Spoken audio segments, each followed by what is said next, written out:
اس پر آپس میں خاموشی، آپس میں بات چیت نہ کریں، اپنی نشست پہ بیٹھ جائیں اور خاموشی اختیار کریں. جی ممبران بلوچستان سے اپنا انہوں نے اظہار رائے کیا. جناب ڈپٹی اسپیکر صاحب، حالیہ بارشوں سے بلوچستان میں جو نقصانات ہوئے ہیں، سڑکیں تو نہ ہونے کے برابر تھی ہمارے پاس. کبھی کسی بڑے صوبے کی زکوٰۃ کے طور پر ہمیں ایک آدھ سڑک مل بھی جاتی تھی تو وہ بھی کبھی سیلاب کے ذریعے یا کبھی دہشت گردی کے ذریعے سے جو ان کو تباہ برباد کیا جاتا تھا. لوگوں کی فصلیں تباہ ہو گئی ہیں، گاؤں کے گاؤں برباد ہو گئے ہیں.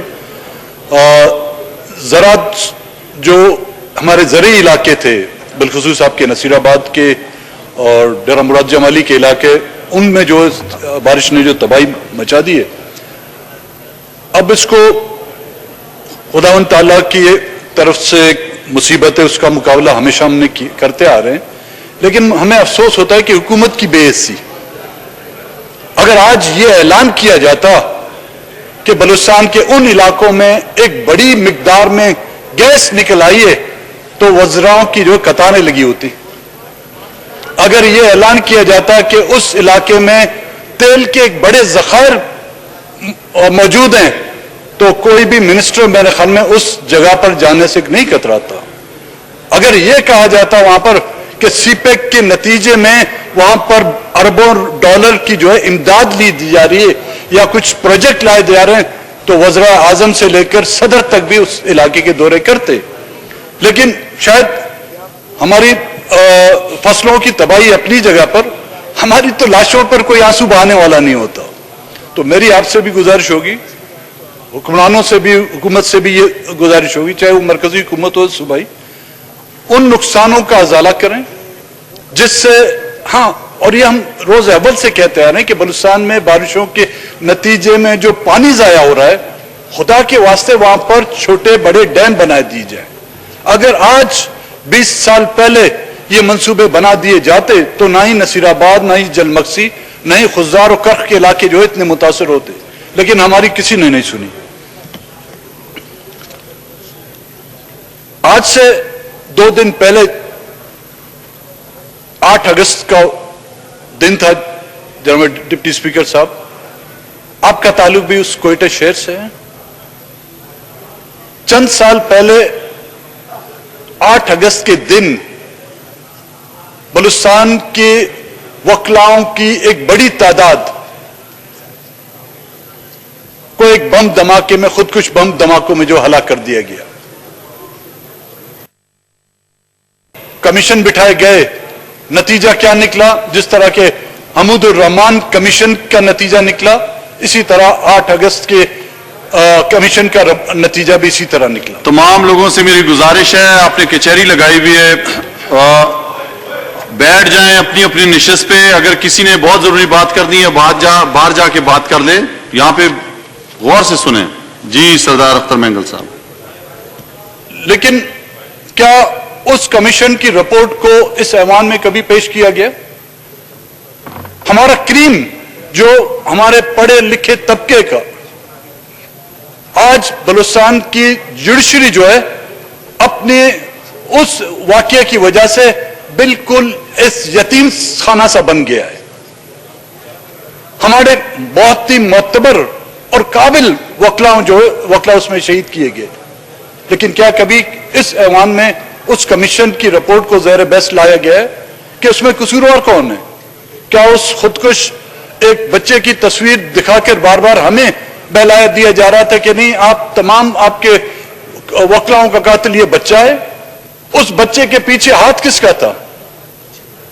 اور وہ چین جو ایک سینئر قاضی صاحب کو قتل کر کے اور یہ پروگرام کے تحت اور دھماکہ کیا گیا، کیا یہ بچے کی سوچ تھی یا اس کے پیچھے ایک بہت بڑا مائنڈ تھا جس نے تمام یہ پلاننگ بنائی؟ اس کمیشن کی رپورٹ کو یہاں پر لایا جائے، ہمیں دکھایا جائے اور اس پر بحث کی جائے. دوسری بات جو ہمارے جناب اسد محمود نے یہاں پر کی، جو پچھلے اجلاس میں یہاں پر موجود نہیں تھا جناب ڈپٹی اسپیکر صاحب، جو کچھ ہوا صحیح نہیں ہوا، جو یہاں اس طرف سے ہوا یا اس طرف سے ہوا. जमहूरियत का हुस्न जिसको कहते हैं, उसको सबसे उसका अहम जुज जो है इख्तिलाफ राय है। अगर इख्तिलाफ राय को निकाल दिया जाए तो ना ये जमहूरियत रहती है, ना ही जमहूरियत के वो इदारे जो मजबूत हो पाते हैं। इख्तिलाफ राय रखने वाले को अगर मुल्क दुश्मन, गद्दार या दूसरे ममालिक का एजेंट करार दिया जाए, तो मैंने पहले से आपको एक बड़ी फहरिस्त दी हुई थी जिसमें मुल्क के गद्दारों के नाम शामिल थे। मोहतरमा फातिमा जिन्नात से लेकर JM सैयद से लेकर बलूचिस्तान के तो हम गद्दारों की, हम तो सब जो है इब्ने गद्दार कहलाए गए हैं, लेकिन कोई ऐसा नहीं बचा। तो क्या इख्तिलाफ राय रखना, या तो यह कहा जाए कि असेंबली के आप जो आपके रूल्स और रेगुलेशन है उसमें यह तरामीम लाए कि किसी भी मेंबर, मौजूद मेंबर को ऐवान के अंदर इख्तिलाफ राय रखने की इजाजत नहीं। मुल्क की जो सबसे बड़ी जमहूरियत है, आप जो जिनसे हमने जमहूरियत सीखी, अंग्रेज जिसको यूनाइटेड किंगडम कहा जाता है, अब पिछले ही अदवार में वहां पे एक वोटिंग हुई थी जी कि यूरोपियन यूनियन के साथ रहना है या नहीं रहना।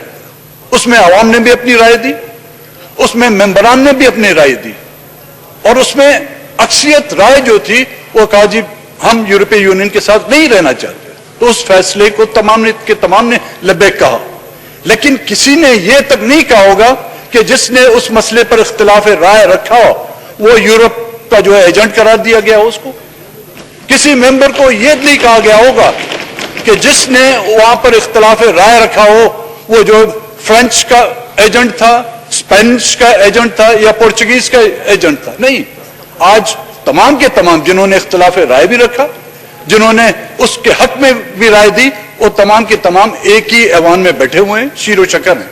लेकिन क्यों हम उनकी तमाम वो बुरी आदतों को अपनाते हैं, लेकिन कम से कम उनकी कुछ अच्छी आदतें हमें अडॉप्ट करने का भी तो हक हासिल है। तो इख्तिलाफ राय रखने के लिए मेरे ख्याल में हमें किसी सर्टिफिकेट की जरूरत नहीं, ये हमारा हक बनता है। अब हम करें भी क्या करें, ऐवान में हमें बात करने की इजाजत भी ना हो, जो अवाम की तवक्कुआत है हमसे, क्योंकि को वोट देकर जनरल डिप्टी स्पीकर साहब भेजा है तो ये कुछ उम्मीदें उनकी वाबस्ता है कि हम उनके जो जमा मसाइल उन पर बात करेंगे, इलाकाई मसाइल, कौमी मसाइल और मुल्की मसाइल, और तरक्याती हवाले से हम जो है उन इलाकों में तरक्याती काम भी कराएंगे। जब ना हम तरक्याती काम कर सके, ना हम यहां पर तकारीर कर सके, ना ही अपनी राय का इजहार कर सके, तो बेहतर वो होगा कि हमारे डमीज स्टैचूज बनाकर इन कुर्सियों पर बिठा दिए जाएं और उनमें एक दागे बांध दिया जाए जो कठपुतलियां होती हैं, क्योंकि ये मुल्क हमेशा कठपुतलियों के से चलाया गया ना जी। और वो डोर जो जिनके हाथ में है, हम कभी भी उनकी तरफ इशारा नहीं करते। जो हमें नचाते हैं, जिनकी डुगडुगियों पर हम नाचते हैं, लेकिन हम एक दूसरे को बुरा बुला कहते हैं, हम एक दूसरे को कोसते हैं, हम एक दूसरे पर इल्जाम लगाते हैं, और यहां तक के बदकलामी और बदतमीजी के इस हद तक हम जाते हैं कि एक दूसरे को गालियां तक देते हैं। और हम उस कौम को सिखाना चाहते हैं जो हमें मुंतखब करके इस ऐवानों पे लाई हैं, हम उनको कहते हैं कि हमसे सीखें। तो या हम सोचें जब उन्होंने हमसे सीखा तो उस कौम का और उस मुल्क का हशर क्या होगा, ये अल्लाह ही जाने। तो आपका तहे दिल से शुक्रिया अदा करूंगा कि आपने मुझे मौका दिया, बड़ी नवाज़ी। जी, 8 अगस्त के साने में जो हमारे वकला कोयटा में शहीद हुए थे उनके लिए, और आज चमन में धमाका हुआ है उसमें भी जो है वो तकरीबन काफी लोग हमारे शहीद हुए हैं, उसकी फातह खानी के लिए मैं मौलाना चित्राली साहब से कहूंगा कि जरा फातह खानी कर दें। बिस्मिल्लाहिर्रहमानिर्रहीम, अल्हम्दुलिल्लाहि रब्बिल आलमीन वल आक़िबतुल लिल्मुत्तक़ीन वस्सलातु वस्सलामु अला रसूलिही मुहम्मदिन व आलिही व अस्हाबिही अजमाइन।